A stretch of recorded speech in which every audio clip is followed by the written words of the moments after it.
they mention not to touch. So let's do that. So wearing a mask is a struggle.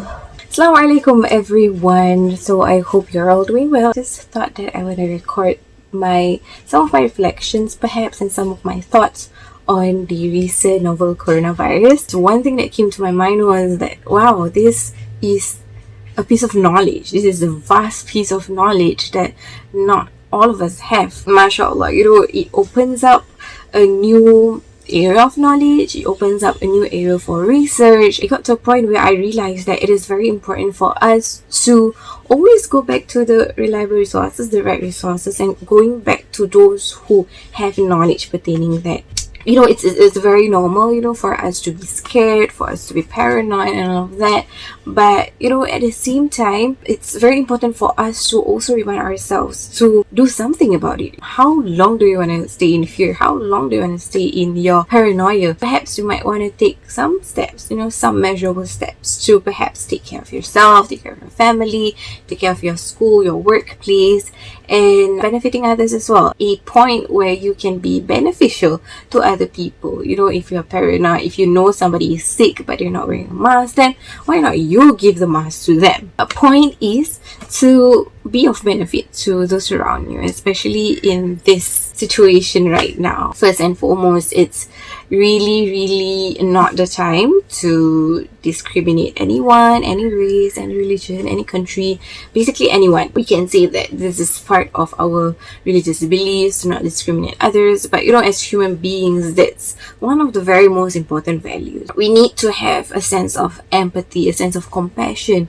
a sense of rahmah in this very trying phase. Discriminating anyone or looking down on anyone or being afraid of certain groups of people will not help to solve the situation. At the end of the day, the whole world, everyone is facing this particular issue. Everyone is actually facing this struggle together, and one thing that we all want is, for us to overcome this particular episode. We all want safety. We all want some sort of cure. We all want to have a certain security that is going to be safe, is going to be okay. So if we were to be the ones who would be adding up to the paranoia, to the fear, none of that, it won't help. Making yourself beneficial to the situation really will make a difference, insyaAllah. It's very important for us to have that sense of empathy as well, where we feel for those people, we feel for those around us, we feel for the families of the people who have been infected by this novel coronavirus.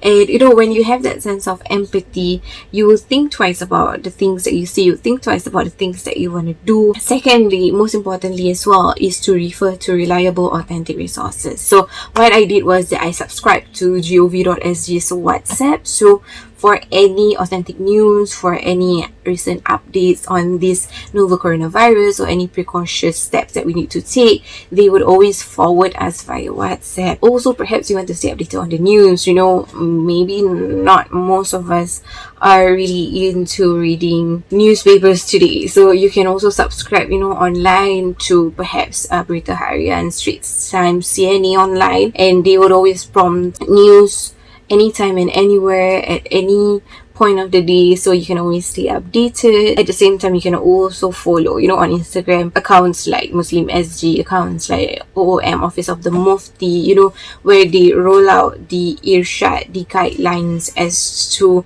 how we are supposed to handle this particular novel coronavirus that is happening around us right now. And if you haven't read the recent irshad, the Islamic guidelines on, managing the current issues, especially on what's going on right now, I really urge you for you to read that so that you roughly know, as Muslims, what do you need to do on your part. Then you can also go back to the irshad, the Islamic guideline, to clarify things for you, insyaAllah. Most times, the fear, the paranoia that comes with it, basically stemmed from us not having much knowledge on a particular thing or a certain thing. So always have knowledge on whatever that you're facing right now. Have knowledge about how you want to tackle the current situation. And the third one is, of course, to always keep it clean, stay clean, clean and stay calm as well.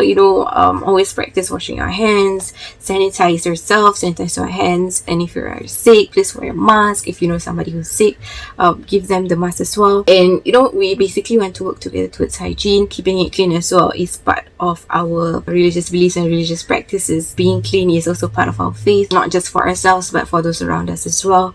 And I really hope that maybe we all continue to be healthy and to also make lots of dua for ourselves and for those around us and for those who are going through these trying times, insyaAllah. So take care of yourselves, insyaAllah, and I really hope to see you in the next reflection video, insyaAllah. Assalamu alaikum.